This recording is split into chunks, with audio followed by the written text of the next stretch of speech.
Už ste niekedy snívali o tom, že si len tak v kuchyni otrhnete vlastné čerstvé gurmánske huby? Možno to znie zložito, ale čo keby sme si povedali, že prvá úroda lahodnej hlivy ústricovej môže byť na tanieri už o pár týždňov? Poďme sa na to pozrieť, ako na to. Hríša húb je jednoducho neuveriteľne rozmanitá a plná tajomstiev. Od tých najzvláštnejších tvarov až po kľúčové úlohy, ktoré hrajú v prírode. No, z tohto obrovského sveta si dnes vyberieme jednu konkrétnu hviezdu. A tá je ako stvorená na domáce pestovanie. Lahodná a fakt nenáročná hliva ústricová. A prečo práve hliva? No okrem tej fantastickej, takej mäsitej chuti, je to doslova nutričný poklad. Je plná bielkovín, vlákniny, vitamínov skupiny B a dôležitých minerálov. Ale to najlepšie? Celý ten proces od prípravy až po prvú úrodu je neuveriteľne rýchly a prináša obrovskú radosť. Takže tu je náš plán. Pozrieme sa na to, aké jednoduché je v skutočnosti pestovanie doma. Odhalíme tajomstvo neviditeľnej siete, ktorá tvorí tú skutočnú podstatu huby. A potom si krok za krokom prejdeme cestu k prvej úrode, zberu a dokonca aj k tomu, ako vyriešiť pár bežných zádrhov. Dobre, začníme pekne od začiatku. Prvá kapitola našej cesty je pochopenie toho, aké neuveriteľne dostupné je celé toto dobrodružstvo v skutočnosti. Presne tak. Zabudnite na všetky mýty o nejakých špeciálnych laboratóriách alebo o tom, že treba mať za domom les. V skutočnosti stačí akékoľvek chladnejšie miesto bez priameho slnka a prievanu. Pivnica? Perfektné. Garáž? Skvelé. Vieš čo? Dokonca aj chladnejšia, nevykúrovaná miestnosť v byte môže byť úplne ideálna. Aby sme huby úspešne pestovali, musíme tak trochu pochopiť, čo vlastne sú. A to nás privádza k ich skutočnej podstate, k tomu neviditeľnému organizmu, ktorý je základom úplne všetkého. Väčšina z nás si myslí, že huba je to, čo vidíme a zbierame. Lenže to je len plod, asi ako jablko na strome. Ten skutočný organizmus je mycélium, čiže podhubie. Predstavte si ho ako obrovskú spletitú sieť jemnulinkých vlákien, ktorá prerastá substrátom, trávi ho a čerpá z neho živiny. Toto je to živé, dýchajúce telo huby. Viete, skvelá analógia, ako si predstaviť mycélium, je koreňový systém rastlín. Ale je tu jeden zásadný rozdiel. Zatiaľ čo koreň rastlín len tak pasívne nasávajú živiny, ktoré už v pôde sú, mycélium je aktívny lovec. Vylučuje silné enzymy, ktoré doslova rozkladajú organický materiál okolo neho a až potom si berie, čo potrebuje. Je to v podstate taký vonkajší tráviaci systém. Fascinujúce však? A teraz k praxi. Pre náš prvý pokus si vyberieme tú úplne najjednoduchšiu a najspoľahlivejšiu cestu k úspechu, takou, ktorá je takmer zaručená. Budeme pestovať z hotového substrátového bloku, ktorý je už kompletne prerastený mycéliom.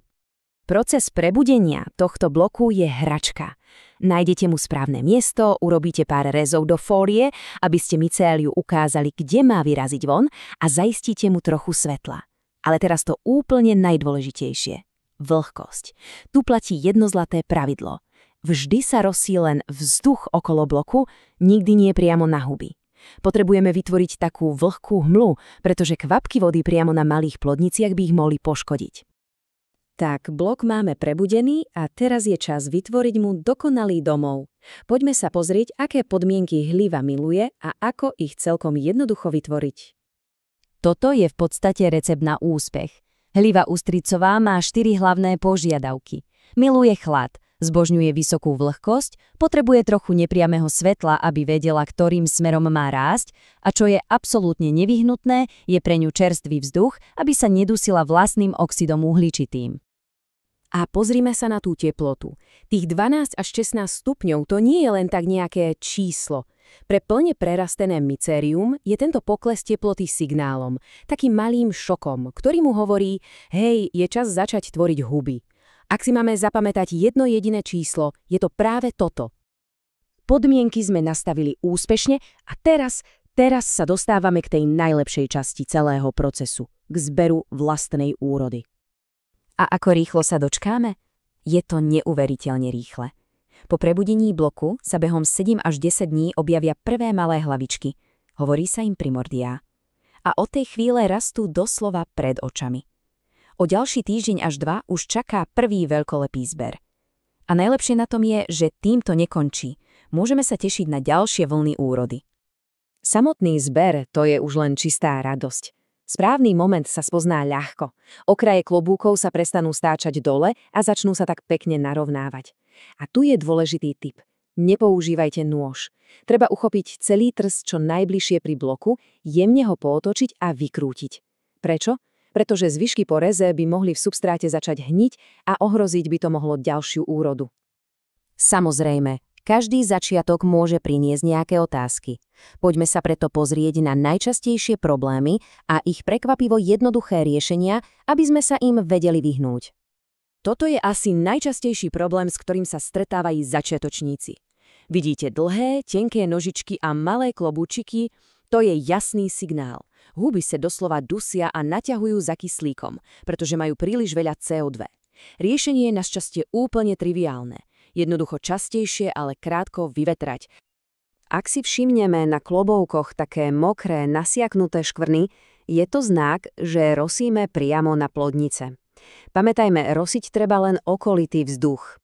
No a ak sa na bloku objaví zelená alebo čierna pleseň, je to známka kontaminácie. V takom prípade je žiaľ najbezpečnejšie blok zlikvidovať. Dobre, poďme si to zhrnúť. Pre zaručený prvý úspech je najlepšie začať s hotovým blokom. Dajme hlivie to, čo miluje. Chlad, vlhko, nepriame svetlo a čerstvý vzduch. Zber sa robí jemným vykrútením celého trsu a môžeme sa pripraviť na to, že jeden blok nás odmení hneď niekoľkokrát. Zvládnuť pestovanie z hotového bloku je fantastický prvý krok. Otvára to dvere do nesmierne fascinujúceho sveta mykológie. Otázkou teda zostáva, čo bude nasledovať. Možno je čas vyskúšať si pripraviť a zaočkovať vlastný substrát a posunúť takto túto záľubu na úplne novú, ešte zaujímavejšiu úroveň.